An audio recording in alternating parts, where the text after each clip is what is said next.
to section 2.6. So this is when it's beneficial, in my opinion, to substitute in the u and get the binomial out of there. So it's quadratic in form with a binomial.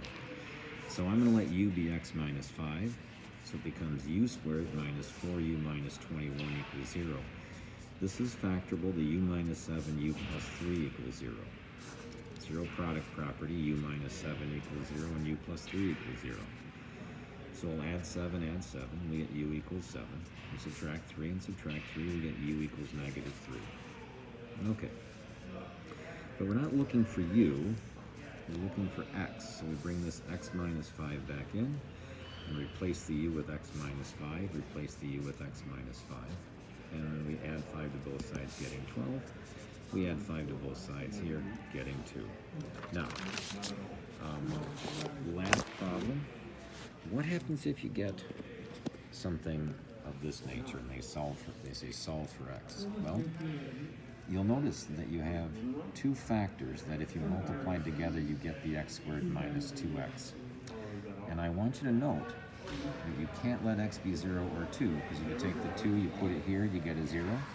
You put the 0 here, you get a 0, and those are in the denominator, so you can't divide by 0. So we have to avoid those values, okay?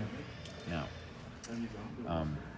I'm going to factor this to x times x minus 2, and because I have an equation, I can multiply through by the common denominator of x times x minus 2.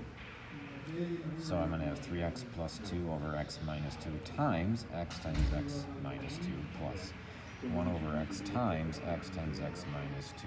And that's equal to negative 2 over x minus 2 times x minus 2.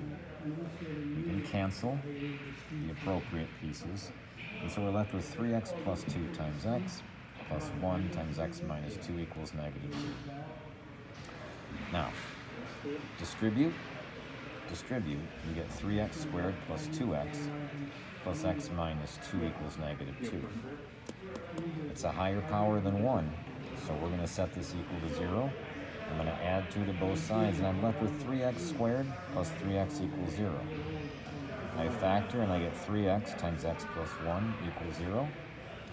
3x equals 0. I divide both by 3, and I get x equals 0. Now remember, x can't be 0 because our original equation would have a 0 in the denominator, and we can't have that. So that is not an answer. Set x plus 1 equal to 0. Subtract 1 on both sides, and you get x equals negative 1. And this is the only answer. This is what's referred to as an extraneous solution. Okay. Hopefully that helps, folks. I'll talk to you later.